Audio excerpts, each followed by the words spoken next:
Partnership fundamental सबसे प्यारा chapter, बहुत ज्यादा मार्क्स देने वाला chapter, mind map, super mind map के साथ, पूरी एक्सप्लेनेशन के साथ इसको कवर करते हैं फटाफट से। तो सबसे पहले बात करते हैं पार्टनरशिप क्या होती है, उसकी मीनिंग से बहुत सारी चीजें निकालने वाले हैं। ऐसी भाई क्लास आपने नहीं ली होगी, एंड तक देखना, छोटी सी ही क्लास है, ठीक है, पूरा चैप्टर खत्म हो जाएगा। पार्टनरशिप क्या है बेटा, section 4 of Indian partnership act 1932 के अंदर बताया गया है कि पार्टनरशिप इज द रिलेशन। क्या है बेटा, पार्टनरशिप एक रिलेशन है between person who have agreed to share profit of the firm of the business carried on by all or any of them acting for all। अब ये पूरी definition जो section 4 के अंदर दी गई है, इसके अंदर बहुत सारी चीजें छुपी हुई हैं। जैसे partnership is the relation, relation है तो रिलेशन कैसे बनता है बेटा, एग्रीमेंट से बनता है। एग्रीमेंट कैसा हो सकता है, ओरल हो सकता है, रिटन हो सकता है, ठीक है।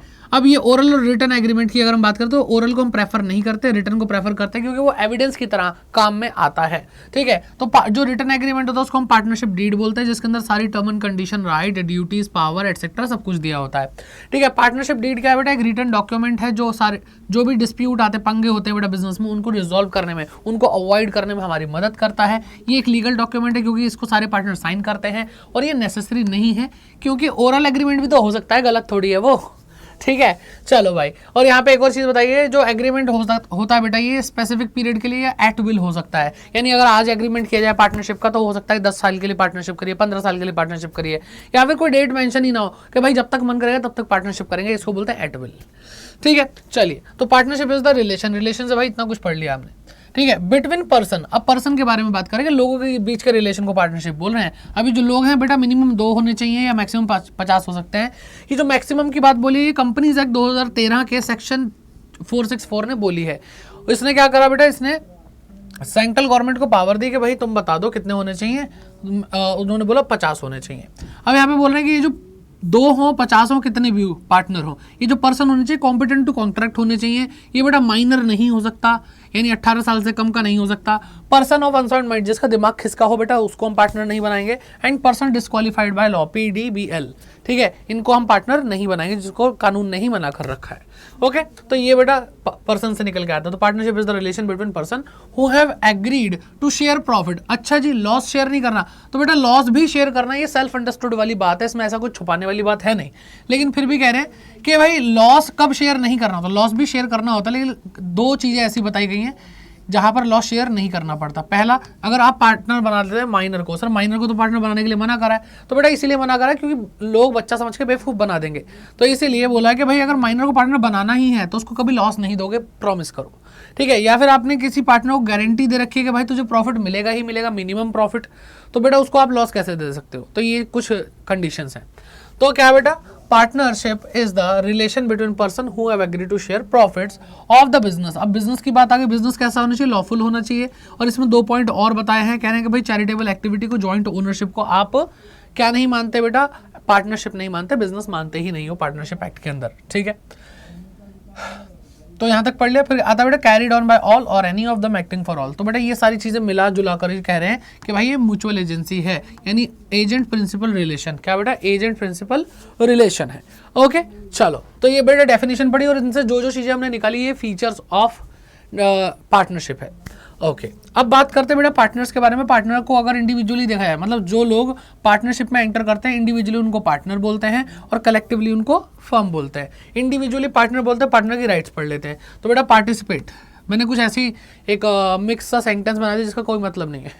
तो पार्टनरशिप क्या है बेटा, participate as consultant to inspect PL यानी profit and loss and interest and can do best judgment for admission and retirement and be indemnified. क्या था सर, कुछ नहीं था बेटा। इसके अंदर जो हाईलाइटेड पॉइंट है वो क्या है बेटा, ये राइट्स है। तो पार्टिसिपेट से हमें पता चलता है कि हर पार्टनर को राइट है अपने बिजनेस में, मैनेजमेंट में पार्टिसिपेट करने का। फिर दूसरा आता है बेटा कंसल्टेंट, कंसल्टेंट से आता है कंसल्ट, तो भाई हर पार्टनर का राइट है कि उससे कंसल्ट करके सारे बिजनेस के अफेयर्स किए जाएं। इंस्पेक्ट, क्या बेटा इंस्पेक्ट क्या करना है, बुक्स ऑफ अकाउंट को इंस्पेक्ट कर सकते हैं, ठीक है, और उसकी कॉपी, फोटो कॉपी भी रख सकते हैं। फिर PL, प्रॉफिट एंड लॉस को बांटने का यानी शेयर करने का राइट होता है, जो भी एग्रीड रेशियो उन्होंने आपस में डिसाइड किया है। इंटरेस्ट की बात कर रहे हैं, अगर किसी पार्टनर ने लोन दिया है तो बेटा उसका राइट बनता है कि वो इंटरेस्ट ले सकता है बेटा, ठीक है, इंटरेस्ट लेगा ही लेगा। एंड बेस्ट जजमेंट, कोई भी पार्टनर अपनी बेस्ट जजमेंट के हिसाब से काम कर सकता है और फिर आता बेटा एडमिशन, किसी भी नए इंसान को एडमिशन होने से आप रोक सकते हैं, डिसअलाउ कर सकते हैं। हर पार्टनर का राइट है कि वो रिटायरमेंट ले सकता है। एंड बी इंडेमनीफाइड का मतलब बेटा यहाँ पे क्या है कि अगर किसी ने अपने बिहाफ पर फर्म के लिए कोई मतलब फर्म के बिहाफ पर अपनी जेब से कोई खर्चा कर दिया, अपने पर्सनल पैसों को यूज कर लिया है, तो वो पार्टनर फर्म से वो पैसा वापस ले सकता है कि भैया तुम्हारा खर्चा था, मेरे पैसे क्यों उड़ा रहे हो पर्सनल। ठीक है, ये सारी चीजें। और क्या बेटा, पार्टनर की लायबिलिटीज के बारे में बात करें। पार्टनर की लायबिलिटी क्या बेटा, अगर कोई भी partner similar business in competition of the firm, यानी अपने ही फर्म के कंपटीशन में कोई सिमिलर बिजनेस कर रहा है, ठीक है, या फिर बेटा कोई फर्म की ट्रांजैक्शन से या फिर फर्म की प्रॉपर्टी यूज करके या फिर फर्म का बिजनेस कनेक्शन यूज करके कोई भी प्रॉफिट कमा रहा है, तो उसको अपनी ओरिजिनल फर्म को क्या करना पड़ेगा, प्रॉफिट को सरेंडर करना पड़ेगा। ठीक है, तो ये हो गया बेटा इंडिविजुअल पार्टनर के हिसाब से। अब बात करते हैं बेटा, अगर पार्टनर को कलेक्टिवली देखें तो उनको हम फर्म बोलते हैं। फर्म क्या है बेटा, जब हम कलेक्टिवली पार्टनर्स को देख रहे हैं एक साथ। ठीक है, अब अकाउंटिंग पॉइंट ऑफ व्यू से बेटा क्या, ये सेपरेट फ्रॉम पार्टनर, यानी firm is separate from partner. Business entity concept आपको बताता है, अकाउंट्स में हम क्या पढ़ते हैं बेटा, बिजनेस एंटिटी कंसेप्ट पढ़ते हैं। वो हमें बताता है कि देखो बिजनेस और बिजनेसमैन अलग होते हैं। ठीक है, इसीलिए अकाउंटिंग हो पा रही है। अगर ये बिजनेस एंटिटी कंसेप्ट ना हो तो बेटा नहीं हो पाएगी। ओके, फिर आता बेटा legal point of view. Legal point of view कहता है कि भाई तुमने साइन करा है एग्रीमेंट, तो ड्यू टू एग्रीमेंट आप क्या बेटा, आप और फर्म एक ही है। अगर आप चले गए तो फर्म बचेगी ही नहीं, तभी तो कह रहे कलेक्टिवली ये लोग क्या कहते हैं, फर्म कहलाते हैं। ओके, तो ये सारी चीजें थी बेटा। थ्योरी बहुत इंपॉर्टेंट है, सीयूटी में भी आ जाती है, एमसीक्यू में, बोर्ड एग्जाम में भी पूछी जाती है। आगे बढ़ते बेटा, माइंड मैप एकदम झकास से कमेंट करके बता देना। ठीक है, अब आता बेटा इफ नो पीडी यानी पार्टनरशिप डीड नहीं है तो बेटा प्रॉफिट शेयरिंग रेशियो इक्वल रहेगा। कोई भी interest on capital, interest on drawing, remuneration कुछ भी नहीं होगी। और बेटा पार्टनर के लोन पे जो इंटरेस्ट होगा वो 6% पर एनम होगा। ठीक है, IOPL मतलब इंटरेस्ट ऑन पार्टनर लोन, वो 6% पर एनम होगा ही होगा। फिर बेटा थोड़ा अकाउंटिंग की तरफ चलते हैं, तो आपको पता है कि पहले PL अकाउंट बनता है, PL के बाद बेटा ये पार्टनरशिप वाले PL एप्रोप्रिएशन भी बनाते हैं, जो आपने अभी तक नहीं पढ़ा है 11th क्लास के अंदर। ठीक है, तो आप ध्यान से देखो, जो भी PL के अंदर हम लिखते थे बेटा, सैलरी टू एम्प्लॉय हो गया, इलेक्ट्रिसिटी चार्जेस हो गया, रेंट हो गया, एटसेट्रा एटसेट्रा, ये सारे जो एक्सपेंसेस थे वो बेटा क्या है बेटा, CAP बोलते हैं। हम क्या बोलते हैं, CAP यानी चार्ज अगेंस्ट प्रॉफिट, जो कि कंपलसरी टू पे होते हैं। यानी बिजनेस को प्रॉफिट हो या लॉस हो कोई मतलब नहीं है, पेमेंट करनी है तो करनी है। ओके बेटा, अब इसके अंदर क्या क्या इंक्लूड होता है, इसमें इंक्लूड होता है third party act as partner. इसके अंदर अब जैसे सैलरी है, एम्प्लॉय को सैलरी दे रहे हैं, बिजली का बिल भर रहे हैं, ठीक है, रेंट पे कर रहे हैं, ये सारी चीजें क्या बेटा कंपलसरी है। ये आउटसाइडर थे, इनको तो देना ही था, लेकिन कुछ ऐसी चीजें जो पार्टनर कर रहा है फिर भी वो चार्ज अगेंस्ट प्रॉफिट है। ठीक है, उसके बारे में हम बात करेंगे, लेकिन पहले हम बात करते हैं PL एप्रोप्रिएशन के बारे में। PL एप्रोप्रिएशन क्या आता है बेटा, PL एप्रोप्रिएशन में वो सारी चीजें जो पार्टनर को हम सैलरी दे रहे हैं, इंटरेस्ट ऑन कैपिटल दे रहे हैं, कोई रिजर्व है, इंटरेस्ट ऑन ड्राइंग है, ये सारी चीजें आ रही है बेटा। ठीक है, ये सब क्या कहलाता है बेटा, AOP यानी एप्रोप्रिएशन ऑफ प्रॉफिट। ध्यान से सुनो, एप्रोप्रिएशन ऑफ प्रॉफिट कहलाता है। ठीक है, ये तभी दिया जाता है जब प्रॉफिट होता है, only in the case of profit तभी दिया जाता है। पार्टनर को सैलरी दे रहे, पार्टनर को बोनस दे रहे, पार्टनर को कमीशन दे रहे, कुछ भी, ये सब AOP है। ठीक है, लेकिन बेटा हमने ऊपर क्या देखा कि CAP के अंदर कुछ चीजें ऐसी आ गई जैसे इंटरेस्ट ऑन पार्टनर लोन।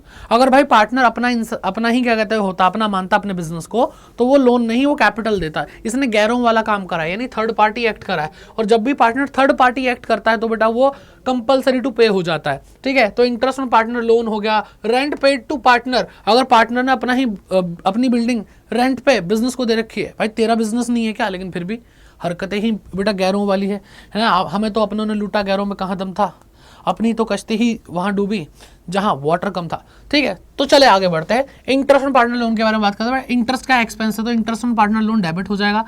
कहाँ पे बेटा, टू पार्टनर लोन अकाउंट के अंदर, लायबिलिटी बढ़ जाएगी। ओके, फिर क्या आता है बेटा, पार्टनर फिर ये जो इंटरेस्ट ऑन पार्टनर लोन है ये बेटा राइट ऑफ भी तो होगा, तो राइट ऑफ होगा तो पहले डेबिट हुआ था तो अब क्रेडिट हो जाएगा। क्रेडिट होकर कहाँ जाएगा बेटा, PL के डेबिट साइड पर जाएगा। फिर बेटा रेंट की बात करते हैं, रेंट भी एक एक्सपेंस है। एक्सपेंस क्या होता है बेटा, डेबिट होता है, आपको पता ही है। या तो रेंट को हम कैश में पे करेंगे या फिर वो आउटस्टैंडिंग हो जाएगा, तो वो आउटस्टैंडिंग रेंट कहलाएगा। ठीक है, और ये क्या बेटा, ये राइट ऑफ भी तो होगा, और राइट ऑफ होगा तो पहले डेबिट हुआ था अब क्रेडिट हो जाएगा, और कहाँ जाएगा बेटा, PL के डेबिट बैलेंस में। PL में क्यों जा रहा है, क्योंकि ये चार्ज अगेंस्ट प्रॉफिट है। आ रही है बात समझ, क्या ये चार्ज अगेंस्ट प्रॉफिट है। अब बेटा आगे बात करते हैं, ये भी डन। अब यहाँ पे आता है बेटा कैपिटल अकाउंट। कैपिटल अकाउंट दो मेथड से बनता है बेटा, बनता है फिक्स्ड कैपिटल अकाउंट मेथड से और दूसरा बनता है फ्लक्चुएटिंग कैपिटल अकाउंट मेथड से। फिक्स्ड कैपिटल अकाउंट मेथड में हमें कुछ कैपिटल को फिक्स रखना पड़ता है जो एक बड़ा पोर्शन होता है, तो इसलिए यहाँ पे हम दो अकाउंट बनाते हैं, एक है बेटा पार्टनर कैपिटल अकाउंट, एक है partner current account. Partner capital account में हमारी जो कैपिटल होती है वो फिक्स रहती है। तो क्या ये सर कभी भी चेंज नहीं होती? बेटा होती है, लेकिन बड़े बड़े चीज़ें होती है ना तब, जैसे कैपिटल को ही विड्रॉ करना पड़ेगा। ठीक है, एक बिजनेसमैन की बेटी की शादी थी, करोड़ों रुपए लगा दी अंबानी की तरह, तो बेटा ये क्या हो गया, ये एक कैपिटल विड्रॉन छोटा खर्चा नहीं, ये बड़ा खर्चा है, तो प्रॉफिट से नहीं कैपिटल से ही निकालना पड़ेगा। या फिर आपके पार्टनर ने क्या करा बेटा, एडिशनल कैपिटल लगा दी तो फिक्स कैपिटल में जाएगी। लेकिन इन दोनों चीज़ों के अलावा सारी की सारी चीज़ें बेटा कहाँ जाएंगी बेटा, पार्टनर करंट अकाउंट में जाएंगी, अगर हम fix capital account method use कर रहे हैं तो। ठीक है, तो जो डेबिट हो रहा है यानी आपका करंट अकाउंट कम हो रहा है, और क्रेडिट हो रहा है तो बेटा आपका करंट अकाउंट बढ़ रहा है, यानी करंट अकाउंट की कैपिटल बढ़ रही है। तो कब बेटा कैपिटल अकाउंट कम होता है, करंट अकाउंट या कैपिटल अकाउंट कब कम होता है, तो ड्राइंग कर ली, इंटरेस्ट ऑन ड्राइंग कर ली, लॉस कर लिया। ठीक है, तो ये पार्टनर करंट अकाउंट को कम कर देगा। लेकिन वहीं अगर इंटरेस्ट ऑन कैपिटल है तो कैपिटल पर इंटरेस्ट मिला, पार्टनर की कैपिटल बढ़ेगी जो करंट अकाउंट के अंदर है। ठीक है, रेम्यूनरेशन से करंट अकाउंट बढ़ेगा, प्रॉफिट से करंट अकाउंट बढ़ जाएगा। लेकिन अगर हम बात करते हैं बेटा फ्लक्चुएटिंग कैपिटल की, तो बेटा ये सारे इस वाले अकाउंट में और इस वाले अकाउंट में ये सब कुछ बेटा कहाँ आएगा, सब कुछ बेटा पार्टनर के कैपिटल अकाउंट में आएगा, क्योंकि यहाँ पे एक ही अकाउंट होता है। ठीक है, तो सारी डेबिट वाली चीज़ है इसके डेबिट में, सारी ये वाली क्रेडिट और ये वाली क्रेडिट में, सिंपल खत्म। अब बेटा लास्ट क्या है, लास्ट इसमें बेटा एप्रोप्रिएशन की जर्नल एंट्री क्योंकि हमने देखनी है। ठीक है, तो एप्रोप्रिएशन जो हमारे पीएल एप्रोप्रिएशन अकाउंट के अंदर आता है उसकी जर्नल एंट्री क्या होती है, चलिए देखते हैं। तो सबसे पहले बेटा इंटरेस्ट ऑन कैपिटल, बेटा देखो एक बात ध्यान रखना, एओपी हो या फिर सीएपी हो। ठीक है, एक्सपेंस तो एक्सपेंस होता है, एक्सपेंस तो डेबिट होना चाहिए, तो इंटरेस्ट ऑन कैपिटल एक एक्सपेंस है, एक्सपेंस डेबिट हो जाएगा, भले ही वो एओपी है। ठीक है, कहाँ जाएगा बेटा, पार्टनर की कैपिटल अकाउंट में जाएगा, पार्टनर की कैपिटल अकाउंट बढ़ रही है या करंट अकाउंट जो भी है। ठीक है, और फिर राइट ऑफ होगा तो राइट ऑफ होकर कहाँ जाएगा बेटा, पीएल एप्रोप्रिएशन अकाउंट में। क्यों जाएगा पीएल एप्रोप्रिएशन में, क्योंकि ये एओपी है। ठीक है, तो आया था तो डेबिट, जाएगा तो क्रेडिट, तो ये क्रेडिट हो गया, कहाँ पे जाके डेबिट हो रहा है बेटा, पीएल एप्रोप्रिएशन में। अब बेटा सैलरी है, बोनस है, कमीशन है, ये सारी चीज़ें हैं। ठीक है, सैलरी, बोनस, कमीशन, ये सारी चीज़ें बेटा पार्टनर के करंट अकाउंट या कैपिटल अकाउंट को बढ़ा रही है, तो पार्टनर के करंट या कैपिटल अकाउंट इंक्रीज हो रही, क्रेडिट हो रहे हैं। अब बेटा राइट ऑफ करना है, तो ये बेटा डेबिट हुआ था, देखो डेबिट हुआ था, अभी क्रेडिट हो जाएगा, यहाँ पे क्रेडिट होकर जाएगा कहाँ बेटा, पीएल एप्रोप्रिएशन के डेबिट में जाएगा। ओके, अब बात करते हैं बेटा किसकी, आगे बात करते हैं कि इंटरेस्ट ऑन ड्राइंग। बेटा इंटरेस्ट ऑन ड्राइंग एक खर्चा है, क्या है, एक इनकम है फर्म की जो पार्टनर पे करता है। पार्टनर ने ड्राइंग करी तो उस पर इंटरेस्ट भी पे करना पड़ेगा, इंटरेस्ट पे करना पड़ेगा तो पार्टनर की कैपिटल या करंट अकाउंट कम हो जाएगा। ठीक है, और ये इनकम है तो क्रेडिट हो जाएगी, लेकिन इसको राइट ऑफ भी करना है, राइट ऑफ करेंगे तो बेटा इनकम क्रेडिट हुई थी, अब डेबिट हो जाएगी, डेबिट होकर कहाँ जाएगी बेटा, पीएल अकाउंट, पीएल एप्रोप्रिएशन के क्रेडिट साइड पर जाएगी। ठीक है बेटा, और अगर बात करते हैं रिजर्व की, तो रिजर्व बेटा कैसे क्रिएट होता है, रिजर्व एक लाइबिलिटी क्रिएट होती है, तो बेटा वो क्रेडिट हो जाता है, और कहाँ से बेटा बनाया जा रहा है, वो पीएल एप्रोप्रिएशन से बनाया है, PL appropriation account debit to reserve account. ठीक है, और उसका दूसरा इंपैक्ट कहाँ आता है, ये बेटा बैलेंस शीट में लाइबिलिटी साइड पे शो किया जाता है। बात समझ में आ रही है, बेटा बात समझ में। तो ये बेटा ये सारी चीज़ें, बाकी कनेक्ट करने के लिए आप मेरी ईमेल आईडी यहाँ पे आपको मिल रही है, और कोई भी बैच परचेस करना हो तो आप Y550 कोड लगा सकते हैं। खैर छोड़ो, अब आगे बात करते हैं थोड़ी सी जो बची है, कि सर आपने एक चीज़ तो बताई नहीं। मैंने पूछा क्या सर, आपने वो नहीं बताया, एक तो कमीशन नहीं बताई। ठीक है, कमीशन, एक आपने सर पास्ट एडजस्टमेंट नहीं बताई। ठीक है, तो बेटा अभी बता देते हैं, तुम्हें क्या लगा हम लाए नहीं, तैयारी पूरी है बेटा, भाई आजा। हाँ चलो, अब बेटा क्या है यहाँ पे, कह रहे हैं पहले इंटरेस्ट ऑन ड्राइंग की बात करते हैं। इंटरेस्ट ऑन ड्राइंग कैसे कैलकुलेट होता है बेटा, इसको हम बांटते हैं रेगुलर, इरेगुलर ड्राइंग और अदर की कैटेगरी में। रेगुलर ड्राइंग क्या होती है बेटा, जहाँ पे टाइम और अमाउंट सेम है। ठीक है, हमेशा एक जैसा पैसा एक टाइम के गैप पर निकालते हैं। इरेगुलर ड्राइंग क्या होती है बेटा, जहाँ पर आपका टाइम और अमाउंट जो है वो अलग अलग हो सकता है, यानी कभी पैसा ज़्यादा निकाल रहे हो, कम निकाल रहे हो, लेकिन टाइम सही है। लेकिन कभी टाइम गलत है, पैसा बराबर निकालते हो, कभी एक दिन बाद निकालते हो, कभी 10 दिन बाद निकालते हो, कभी एक महीने बाद निकालते हो, तो बेटा ये रेगुलर हो जाती है। तो अगर हम बात करते हैं बेटा रेगुलर ड्राइंग की, जिसकी हमें आपको मतलब जिसको ज़्यादा पूछा जाएगा बेटा एग्जाम में, तो interest on drawing is equal to total drawing into में रेट ऑफ इंटरेस्ट। ठीक है, इंटू में एवरेज पीरियड डिवाइडेड बाय 12। यही मेन है बेटा, यही मेन है। इस पे आते हैं बेटा, इस पे आते हैं एवरेज पीरियड कैसे निकालते हैं? एवरेज पीरियड कैसे निकालते हैं बेटा? पहली ड्राइंग को देखना है और लास्ट ड्राइंग को देखना है। पहली ड्राइंग के बाद कितना समय बचा है और लास्ट ड्राइंग के बाद कितना समय बचा है आपका अकाउंटिंग ईयर या पीरियड खत्म होने में। तो time left after first drawing, time left after last drawing divided by 2 आपका एवरेज पीरियड आ जाएगा। सर थोड़ा सा समझा दो बेटा। एक टेबल ही बना दी है नॉर्मली मंथली और क्वार्टरली की। मंथली और क्वार्टरली नॉर्मली पूछा जाता है तो मैंने उसकी टेबल बना दी है। बिगिनिंग ऑफ एवरी मंथ करेंगे तो बेटा 6.5 मंथ आएगा, मिडिल ऑफ एवरी मंथ करेंगे 6 आएगा, एंड ऑफ एवरी मंथ हम एवरेज पीरियड निकालेंगे तो बेटा क्या आएगा 5.5 आएगा, और अगर बिगिनिंग ऑफ एवरी क्वार्टर निकालेंगे तो बेटा 7.5 आएगा, ठीक है। मिडिल ऑफ एवरी क्वार्टर निकालेंगे तो 6 आएगा, एंड ऑफ एवरी क्वार्टर निकालेंगे 4.5 मंथ आएगा, ठीक है। तो ऐसे होता है। अच्छा जी सर इरेगुलर ड्राइंग, बेटा इरेगुलर ड्राइंग बहुत आसान है। आपको इरेगुलर ड्राइंग में इंडिविजुअल एक एक ड्राइंग पे चुन चुन के इंटरेस्ट लगाना पड़ता है, ठीक है। यहाँ पे तो आप टोटल ड्राइंग पे इंटरेस्ट लगा सकते हो। जैसे मान लो 2000 रुपये हम बिगिनिंग ऑफ एवरी मंथ निकालते हैं तो 12 बार 2-2 रुपये निकालेंगे, 24,000 निकाले, 24,000 रुपये एक साथ आप इस पर ड्राइंग पे इंटरेस्ट लगा सकते हैं। ओके, फिर इंडिविजुअल की बात करें, लेकिन यहाँ पे इंडिविजुअल आएगा। अगर हम इरेगुलर की बात करते हैं तो इनटू में रेट इनटू में टाइम, ठीक है, ये आएगा। अदर के केस में क्या होता है? अदर का मतलब ये है कि भाई आपको क्वेश्चन में बोले ड्राइंग ड्यूरिंग द ईयर, आपको कभी बताया नहीं कि आपने किस दिन क्या ड्राइंग निकाली है। कह रहे हैं ड्यूरिंग द ईयर, पूरे साल भर में निकाली तो थी, पता नहीं कब निकाली थी। तो बेटा जब आपको टाइम पीरियड ही कंफर्म नहीं है तो आप यहाँ पे 6/12 का यूज़ करने वाले हैं। टोटल ड्राइंग इंटू में rate of interest divided by 100 into में 6/12, ठीक है। तो interest on drawing for 6 month only, ये बात ध्यान रखनी है आपको, ठीक है। आगे बढ़ते हैं बेटा, इंटरेस्ट ऑन कैपिटल भी देख लेते हैं। बेटा interest on capital opening capital पे ही दिया जाता है, और आपको कई बार क्लोजिंग कैपिटल दी होती है तो आपको रिवर्स कैलकुलेशन वापस आना पड़ता है, रिवर्स कैलकुलेशन होती है।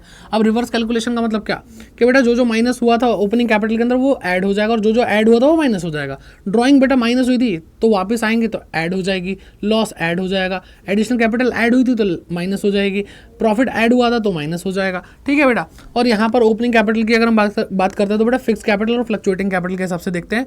तो हम बेटा करंट अकाउंट जो होता है, हमारा करंट अकाउंट होता है, उस पर कभी भी इंटरेस्ट नहीं देते हम। फिक्स्ड कैपिटल अकाउंट मेथड के केस के अंदर हम सिर्फ पार्टनर के कैपिटल यानी फिक्स कैपिटल पे ही इंटरेस्ट देते हैं, ठीक है। बात समझ में आ रही है? ये सारी चीज़ें हैं। अब बात करते हैं बेटा किसकी, कमीशन की। कमीशन में क्या है बेटा? कमीशन में 1-2 बातें ध्यान रखनी, बिफोर और आफ्टर। बिफोर में क्या करना है बेटा? नेट प्रॉफिट इंटू में रेट अपॉन 100, और आफ्टर का मतलब क्या बेटा? नेट प्रॉफिट इंटू में रेट अपॉन में 100 प्लस रेट, यानी रेट है अगर मान लो 10% तो 10/110 हो जाएगा बेटा। अगर रेट है 20% तो 20/120 हो जाएगा आफ्टर के केस में, ठीक है। और ये बात समझ में, कैलकुलेशन ऐसे होती है कमीशन की। ओके जी, ओके ओके ओके। अब बेटा बस खत्म, लास्ट चैप्टर खत्म बेटा। इतना बड़ा चैप्टर हमने माइंड मैप के थ्रू अच्छे से कर लिया। तो बेटा क्या है यहाँ पे? पहले पास्ट एडजस्टमेंट देख लेते हैं बेटा। पास्ट एडजस्टमेंट वैसे एक ऐसा कंसेप्ट है जो क्वेश्चन करके ही समझ में आएगा, तो इस पे तो मैं भाई क्वेश्चन लाने वाला हूँ, टेंशन मत लो अलग से। तो बेटा नेट इम्पैक्ट आपको निकालना है। पास्ट एडजस्टमेंट को करेंगे 2 तरीके। नेट इम्पैक्ट निकालना है कि जो हमें सही करना चाहिए था लेकिन हमसे गलती हो गई, इन दोनों को बेटा कंपेयर करके एक रेक्टिफाइंग एंट्री निकालते। क्या बेटा? रेक्टिफाइंग एंट्री, बिल्कुल ये रेक्टिफिकेशन ऑफ एरर की तरह समझ लो, ठीक है। दूसरा तरीका, ये तो मेथड 1 है बेटा पास्ट एडजस्टमेंट का। पास्ट एडजस्टमेंट एक और तरीके से होती है, रेक्टिफाइंग एरर 1 by 1, यानी हम एक एक एरर को अलग अलग ठीक कर रहे हैं, एक एक करके चुन चुन के ठीक कर रहे हैं। यहाँ पे ऐसा नहीं कि सारे एरर का नेट इम्पैक्ट निकाल रहे हैं, ना ना ना ना ना, यहाँ पे एक एक। और तब हम क्या यूज़ करते हैं बेटा? पीएल एडजस्टमेंट अकाउंट को यूज़ करते हैं, ठीक है। अगर हमने एक गलती, मतलब मान लो हमने क्रेडिट कम किया तो आप क्रेडिट कर रहे हैं, लेकिन डेबिट करने के लिए कुछ नहीं है तो पीएल एडजस्टमेंट अकाउंट। हमने डेबिट कम किया था, डेबिट कर दिया, तो अब बेटा क्रेडिट करने के लिए कुछ नहीं तो पीएल एडजस्टमेंट अकाउंट। तो बेटा खालिस्तान कहाँ भरेंगे बेटा? पीएल एडजस्टमेंट अकाउंट में भरेंगे। ओके, अब बेटा 2 ही टॉपिक बचे हमारे। पहला है गारंटी ऑफ मिनिमम प्रॉफिट। अब बेटा यहाँ पे हो सकता है कि सारे ही पार्टनर गारंटी देते हैं, या फिर हो सकता है एक या एक से ज़्यादा पार्टनर गारंटी देते। For example PL appropriation account बना रहे, ए बी सी 3 पार्टनर, सी को गारंटी दी है बेटा, ठीक है। सी को हमने गारंटी दी है, तो आपको क्या करना है बेटा कि अगर आपको कुछ बोल दिया क्वेश्चन ने कि ए ने गारंटी दी तो सिर्फ ए ही इसकी भरपाई करेगा अगर कुछ कम रह जाता है तो, ठीक है। और अगर कुछ नहीं बोला तो भाई इसका मतलब दोनों ही क्या करेंगे बेटा? भरपाई करेंगे डेफिशिएंसी की। जितना भी पैसा इसकी गारंटी, मतलब फॉर एग्जांपल 40,000 रुपये इसको देने हैं, हमने बोला तो 40,000 का प्रॉफिट मिलेगा ही मिलेगा, लेकिन बेटा इसके हिस्से में 30,000 रुपये आया तो 10,000 रुपये ये दोनों मिलकर दे देंगे। कैसे देंगे? अपने प्रॉफिट शेयरिंग रेशियो में देंगे, ठीक है। लेकिन अगर आपको क्वेश्चन ने बोला है कि भाई देखो आपने गारंटीड प्रॉफिट बोला 40,000 रुपये, ठीक है, और एक्चुअल में आप उसको 30,000 रुपये दे रहे हो, तो बेटा जो 10,000 रुपये है डेफिशिएंसी, 10,000 रुपये की डेफिशिएंसी, वो या तो आप बेटा अगर डेफिशिएंसी रेशियो दिया है तो डेफिशिएंसी रेशियो यूज़ कर लो, otherwise profit sharing ratio PSR use करोगे, ठीक है। अब बेटा लास्ट टॉपिक है when appropriation are available, when appropriations are more than available profit. कहते हैं कि भाई प्रॉफिट कमाओगे तो अप्रोप्रिएशन दोगे, यानी interest on capital, salary, partner को सैलरी, बोनस, कमीशन एटसेट्रा। तो भाई हमने कमाया इंटरेस्ट 1000 रुपये का, लेकिन अप्रोप्रिएशन हमें देने पड़ रहे हैं 9000 रुपये के। अब कहाँ से दे दोगे? अब तुम ये भी नहीं बोल सकते कि प्रॉफिट नहीं हुआ, प्रॉफिट तो हुआ है। क्यों बोल रहे थे कि प्रॉफिट होगा तो हम AOP देंगे? अब हो गया, लेकिन कम हुआ है ना सर। तो बेटा ऐसे केस में पता क्या करना है? ऐसे केस में आपको क्या करना है कि मान लो दो पार्टनर A और B, तो मान लो A को सैलरी कम और इंटरेस्ट ऑन कैपिटल मिलना है, ठीक है, तो A को ये मिल रहा है, B को ये मिल रहा है, टोटल ये मिल रहा है। तो इन दोनों का आप क्या करोगे? XY का रेशियो बना लोगे, मतलब अप्रोप्रिएशन का रेशियो बना लोगे। और जो भी अवेलेबल प्रॉफिट है 10,000 रुपये है, मान लो 10,000 रुपये, तो 10,000 रुपये बेटा AOP रेशियो में बांट देंगे। प्रैक्टिस इसकी कराएंगे, बहुत बेहतरीन तरीके से कराएंगे। चैप्टर बेटा बहुत इंपॉर्टेंट है, लगभग 10 नंबर आपको दे करके जाएगा 80 में से, तो इसको छोड़ना बिल्कुल भी नहीं है। तो माइंड मैप अगर अच्छे लगे और जो बच्चे पढ़े हैं उनको बेटा 100% समझ में आया होगा। अब पहली बार कोई पढ़ रहा है इस चैप्टर को, इससे पढ़ेगा फिर तो बेटा उसके ऊपर से हवाई जहाज से भी ऊंचाई से ऊपर जाएगा, ठीक है। तो बाकी मैं यही कहूँगा, पढ़ते रहो बेटा, बढ़िया तरीके से पढ़ते रहो, कोई दिक्कत परेशानी वाली बात नहीं है। आई होप आपको ये माइंड मैप अच्छे लगे होंगे। और बाकी मुझे मेल पे कनेक्ट कर लेना अगर भाई मुझसे बातचीत करनी है, कोई ज़रूरत है तो, ठीक है। तो बता देना भाई ये क्लास कैसी लगी, माइंड मैप अच्छे हैं कि नहीं है। और बेटा इस चैनल को कॉमर्स अड्डा 24/7 को सब्सक्राइब करना आप भूलना नहीं है, क्योंकि अभी तो बेटा पार्टी शुरू हुई है। पेपर तक तो भाई इतना पढ़ा देंगे, अकाउंट में आप लेके आओगे भाई पूरे नंबर। ऐसा टारगेट, जो सोच रहा है भाई पास हो जाऊँ, वो कहेगा 80 में से 80 लाने का टारगेट है मेरा। टारगेट ही चेंज होगा, मोटिवेटेड रहोगे, सब कुछ पढ़ा देंगे, सारी प्रैक्टिस करा देंगे, कुछ नहीं बचेगा, ठीक है। सब्सक्राइब और कमेंट करके जाओ और इस वीडियो का फीडबैक जरूर देना। All the best.